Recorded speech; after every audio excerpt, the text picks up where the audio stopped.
எண் 24, 2ஆம் வகுப்பு A2, MK அதியன்.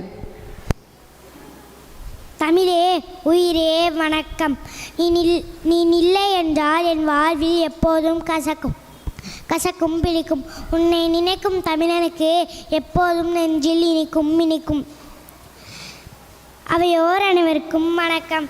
இன்று நான் உங்கள் முன் பேச எடுத்துக்கொண்ட தலைப்பு உன் இலக்கை நோக்கி நட. இலக்கில்லாத பயணம் துடுப்பில்லாத படகு சவாரி போன்றது. தடுமாறி போவோம், தலைகீழ் கவிழ்ந்து போவோம். எங்கே போக வேண்டும் தெரியாமல் பயணத்தை தொடங்க முடியாது. எங்கே போக வேண்டும் முடிவு செய்யப்பட்டால்தான் பயணத்திற்கான அடுத்த கட்ட முயற்சிகளை மேற்கொள்ள முடியும்.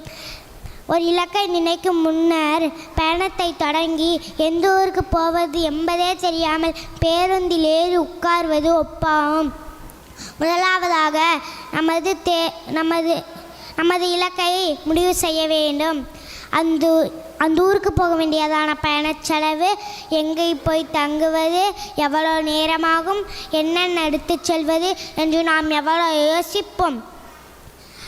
இந்த பயணம் நமக்கு சாத்தியப்படுமா, உடல்நிலை ஒத்துக்கொள்ளுமா என்ற கேள்விகள் கூடவே சுற்றுலா செல்ல வேண்டும் என்று நினைக்கிறோம்.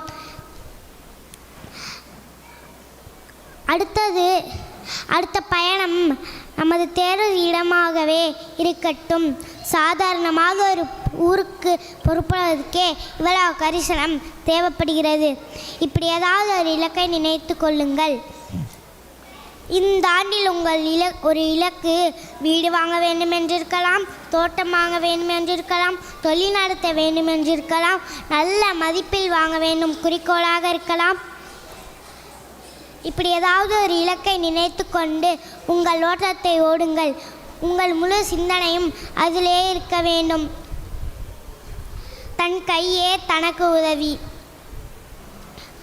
இப்படி ஏதாவது ஒரு இலக்கை நினைக்க மனது ஒரு கணக்கு போட்டு தரும். நன்றி, வணக்கம்.